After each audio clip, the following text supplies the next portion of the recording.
ባልና ሚስት ባባ እና ማማ መባባል ይችላሉ ወይ? ፉቃሃዎች ዘንድ ቀጠን ያለ ኺላፍ አለበት። አንዳንድ ፉቃሃዎች ከማሊክዮች ከሌሎችም ዚሃር ውስጥ ይገባል። ወለዚነ ዩዛሂሩነ ሚን ኒሳኢሂም ሚስቴ እንደ እናቴ ናት የሚለው ውስጥ ይገባል ብሎ የከለከሉ አሉ። ይሄ ንያው ይወስነዋል። ኢነመል አዕማሉ ቢንኒያት ተብሏል። ከማክበር አንፃር ከማዘን አንፃር ባለቤቱን እንደ እናቱ እናቴ ቢል ሚስት ባሏን አባቴ ብትል ንያው አንተ እንደኔ አባቴ ነህ አንተ ሐራም ነህ እኔ ላይ እንደ አባቴ ማለት እስካልሆነ ድረስ እንደ እናቴ አንቺ እኔ ላይ ሐራም ነሽ ማለት እስካልሆነ ድረስ ፍቅርን ክብርን መግለጽ እስከሆነ ድረስ አዎን ይቻላል። ከሰሐቦች መሃል አንዱ ውዱእ ያደረገ ድመት መታ ውሃ ልትጠጣ ስትል ዝቅ አደረጉላት።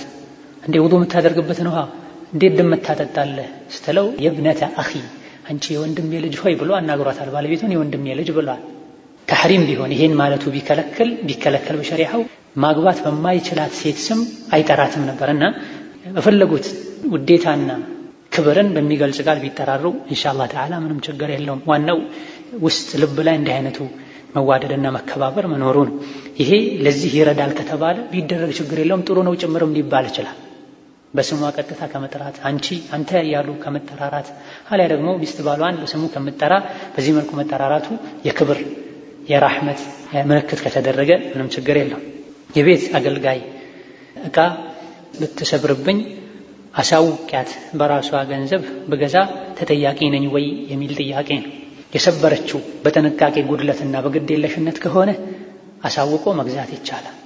የሰበረችው ሳትፈልግ ከሆነ ሳታክ ከሆነ ቤት ውስጥ አማናን የተሰጣት አንድ ሰው እኛ ጋር አምጥቶ ዕቃ ቢያስቀምጥ አደራ ይቀመጥ ቢል እኛ ምንም ሳንነካው ከኛ ውጪ በሆነ ነገር ቢሰበር ክፈል አይለንም።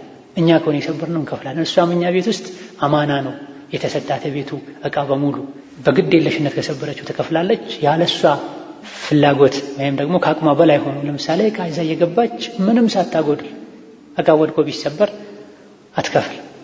ማየት ወደሌለባት አቅጣጫ እያየች መያዝ በሌለባት አይነት ዕቃ ይዛ ወይም ደግሞ ከልክ በላይ አብዝታ ይዛ ሆን ብላ ይሄን ካረገች ይሄኔ ቢቆረጥ ከሂሳቧ ችግር የለውም። በላጩ ግን መተው ነው። አቅመ ደካማ ናት። ሰው ቤት ነው ተቀጥራ የምትሰራው። ብዙ ጊዜ ሆን ብላ ያረገችውና ሳትፈልግ ያረገችውንም መለየት ይከብዳል። ከዚህ አንፃር መተው የተሻለ ነው። በሆነ ባልሆነው ደሞዝን በመቁረጥ የሚያስፈራሩ እሷ ባጠፋችሁም ባላጠፋችሁም በእነሱ ሰበብ ምክንያት በጠፋውም ጭምር ገንዘቧን የቆረጡ ድንበር የሚያልፉ አሉ። አልፎ ዙልም ነው ሊሆን የሚችለውና በሩን መዝጋት ለአላህ ብሎ መተው በላጭና የተሻለ هذا والله تعالى أعلم والسلام عليكم ورحمة الله وبركاته